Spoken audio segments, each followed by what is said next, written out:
When you write about a place, I think you have to feel strongly about it one way or the other. It's a tough city. It's an old city, it goes back to 1701. As perfect a place as Detroit is for a hard-boiled mystery novel, it had rarely been done.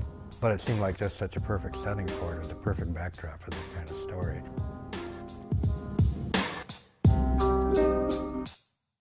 Realism is more important than ever before because everybody has seen cops. Everybody has seen some very realistic crime stories that are out there. Particularly with the mystery and with the crime, we're dealing with an increasingly sophisticated audience. So it's getting to be more and more work to stay ahead of that audience.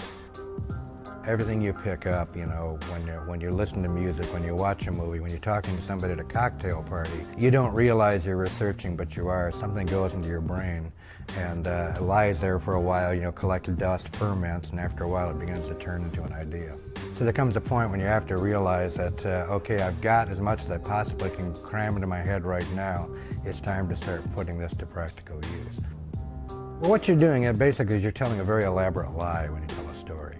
And the only way to make a lie convincing is to sprinkle it with enough truth to carry it around. That is really what brings shape to a work. Either the mystery has to work or the story has to work, and if both work, you've got a classic.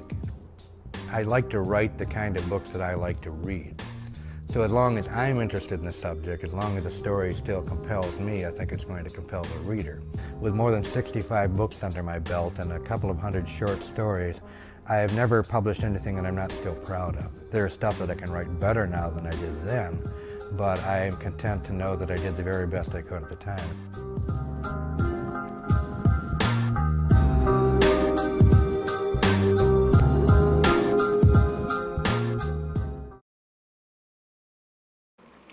I remember once, when I was still working for newspapers, I was on police beat with the Ypsilanti Press, and this would be in the 70s. I was going to college at the time.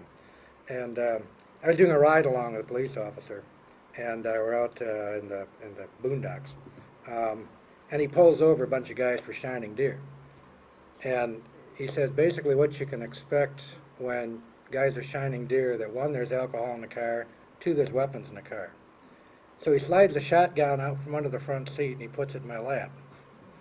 And he said, I want you to back me up. I said, what?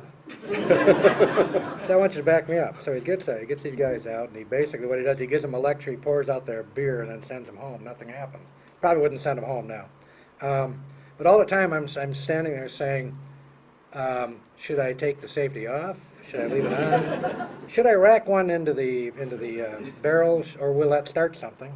And why am I telling myself this? If anything happens, the first shot, I'm going to throw the shotgun in the air and run.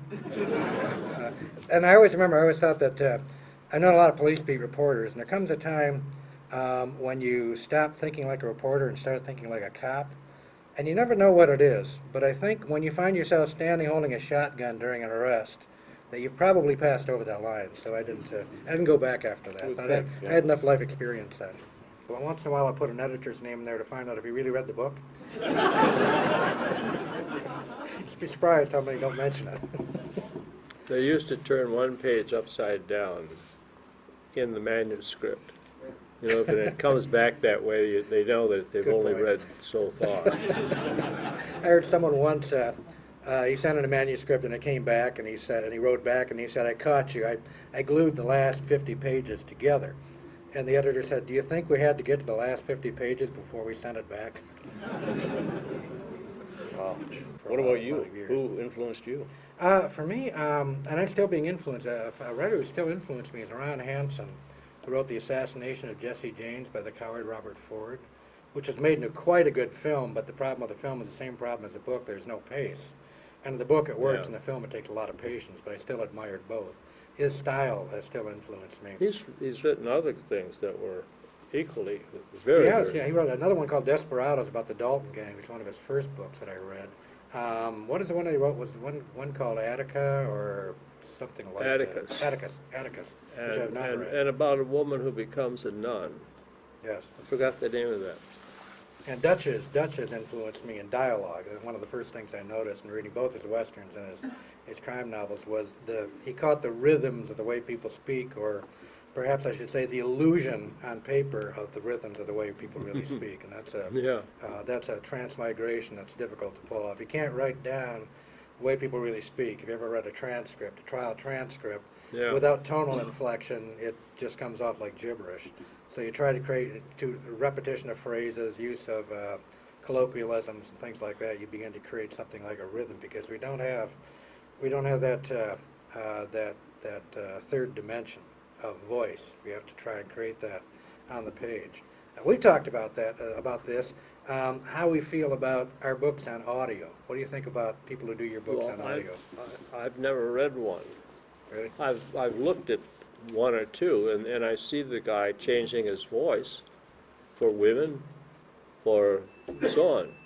And I don't think that's necessary. When you're reading a book, you read the book, I think, in kind of a flat I've sound. always thought a monotone is the best way. Yes. But you can't monotone. ask actors to do that. You know? No, you can't. I will find that they throw away lines that should be emphasized, and emphasize lines that should be thrown away.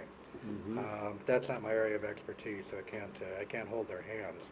An awful lot of Edith Wharton had an influence on me. Wonderful, beautiful prose. Jack London, Hemingway, Sir Arthur Conan Doyle, Willa Cather. A lot of dead writers, I always say. I think my criteria first, somebody will recommend a writer to me, and I say, this writer's still living. But thankfully, I think through Deborah's influence, I'm reading a lot more contemporary stuff now, because you just have to know what's going on out there. But I still think I can learn from the people who are dead and have been dead for 100 years, because they can tell me something, and I don't know what the people who are writing now are telling me. I've experimented in first person myself. I mean, in present tense myself.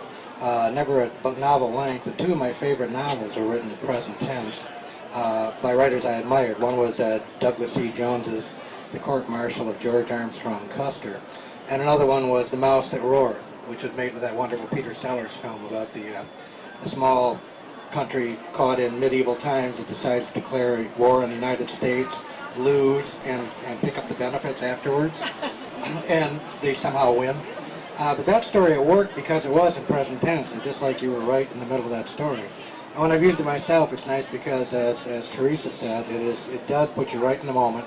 And it is true that, a lot of people, I grew up hearing people tell stories saying, so this guy comes to me and says, it's a very natural way to tell a story. And also when you use that device, it gets attention right away because it has not been overused and it's not used that often. And it will get your attention. And if it's done right, and it's not always right for the story you're doing or for the character you're doing, but when it is done right, very soon your audience no longer notices that it's present tense. They are just very much into the story. So I guess the basic rule is there really are no rules. They're only there to be broken, but first you have to learn why they're there before you do so. But I have tended to I experiment a lot. I experiment a lot with point of view. That's very important. First person is a much more intimate way of telling a story, and also a much more natural way of telling a story. That's the way the cavemen told stories. That's the way our parents told stories. It was something that happened to them, so they would naturally make themselves the protagonist. It's a very natural way to go. However, it doesn't let you get outside that character persona to see what's going on outside town. And that's when what I like to call shotgun perspective works very well. It's kind of semi-omniscient, where you keep switching back and forth from one point of view to another, from chapter to chapter, from scene to scene. As a writer, maybe I'm tired of writing about this guy. Let's see what Jack's up to on the west side of town. I'll switch over there, and he might be in the middle of a gunfight or something like that, and then just keep switching back and forth. And that can be very exciting, but it has to work for the particular story. For me, with the Detroit series, which is a bunch of books that take place in Detroit during different decades of the 20th century, as opposed to the Amos Walker series, I found that first person worked very well for Prohibition and Depression, when the reporter is telling the story about Detroit during the 20s and 30s, because reporters very much got themselves into stories and sometimes made themselves the heroes of stories. It kind of worked to tell it from a first-person point of view. Now, when I did another novel in that series set in Detroit in the 60s called Motown, the shotgun perspective was much better. A whole different points of view of a whole different bunch of characters, and third person subjective, because it was more psychedelic, like the 60s themselves were, just more frenetic time, and it just worked for that kind of a thing. And I've had books that didn't work well for me. I'd be 30, 40, 50 pages into the book, and it's not working, and I realize I know what the problem is. I'm doing this from first person. I ought to try it from third, or vice versa, and I'll find often just flipping that switch will make a whole difference. But I have to actually start the writing before I realize what is the right voice when I'm setting out to do an experimental piece of work like that. Now, with Amos Walker's first person has always worked for me because he's the guy telling the story. Of course, you know, with a series, chances are, unless the writer is getting tired of the character, and particularly if it's a first-person character, the guy's going to survive the book. Everybody knows that. You know, it's that willing suspension of disbelief. You know, you try to make them think maybe he won't get through it, even though he's telling us a story. And I've seen people actually make that one work too. But one of the nice things when I do a standalone, like Gas City, which is a kind of a hard-boiled story that takes place in a town I made up with a whole bunch of characters I made up, you're not sure who's going to survive that book, and not everybody does. And that gives you an extra little bit of edge of excitement that you wouldn't have normally with a series. And it's exciting to me too, because I never know how a book's going to end. So I don't know if this character's going to survive or not. So it's a lot of fun for me. That's the difference, I think, between the two approaches.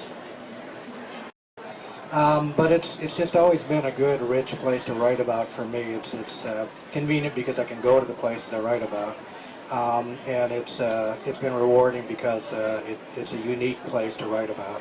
And when I began writing, it hadn't been used that much for a setting. That got me a lot more attention than just another new crime series might have gotten otherwise. And that and the support that I've had from local readers, as well as a lot of former Detroiters scattered across the world, I keep hearing from all the time, that through my books it kind of connects with Detroit and are reminded what the place is like, which may be why they haven't been back. I'm not sure.